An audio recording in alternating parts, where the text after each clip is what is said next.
Pernah nggak sih ngerasa kepala Anda itu kayak laci rongsokan yang super berantakan? Nah, dalam pembahasan kali ini kita akan bedah ide-ide keren dari buku The Organized Mind karya Daniel J. Levitin. Tujuannya, biar kita bisa berpikir jernih di tengah lautan informasi yang nggak ada habisnya. Yuk, kita mulai dari sebuah perumpamaan yang mungkin akrab banget buat Anda.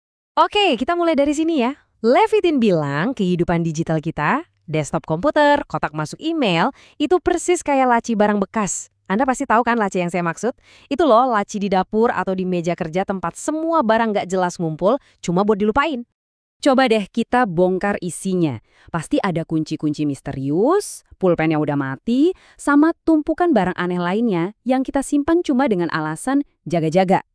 Nah, kata Levitin, komputer kita dengan ribuan file yang nggak karuan letaknya, itu ya versi digital dari laci berantakan ini. Tapi masalahnya ini lebih dalam lagi. Nggak cuma soal laci fisik atau desktop komputer yang berantakan.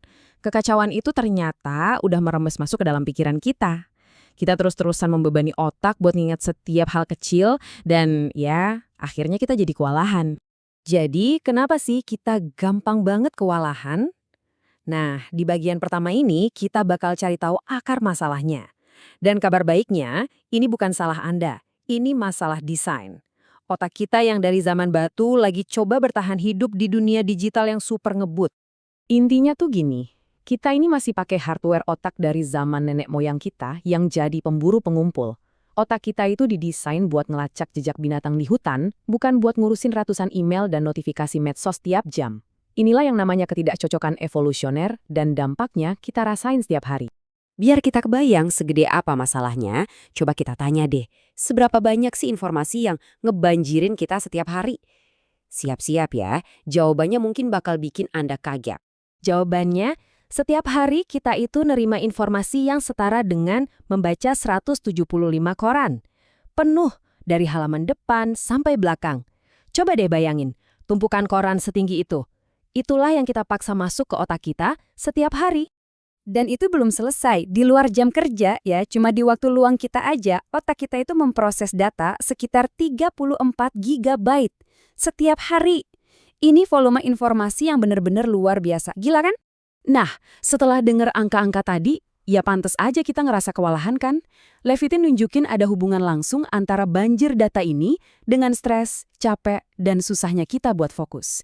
Jadi, ini bukan kelemahan pribadi, tapi gejala hidup di zaman sekarang.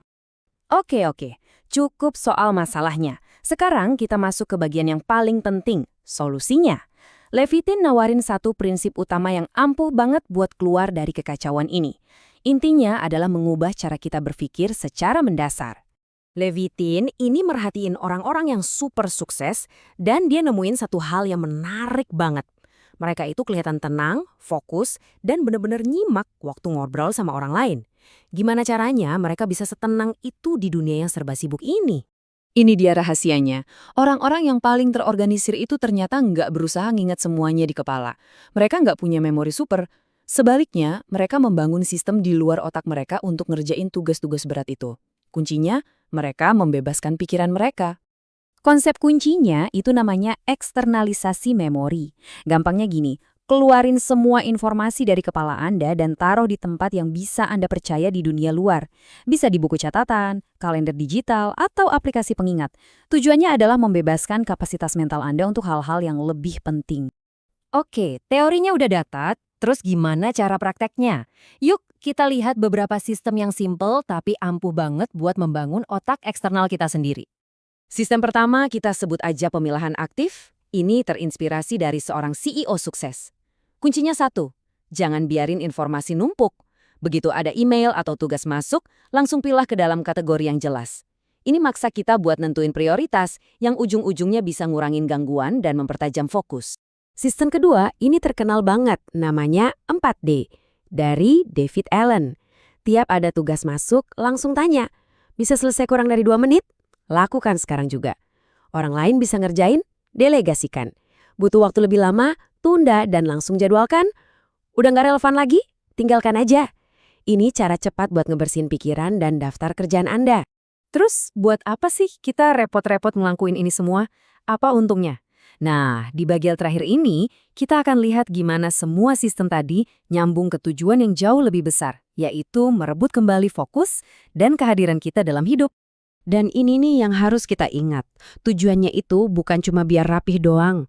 Meja yang bersih atau kotak masuk email yang kosong itu bukan tujuan akhirnya. Keteraturan itu cuma alat. Nah, ini dia hadiahnya.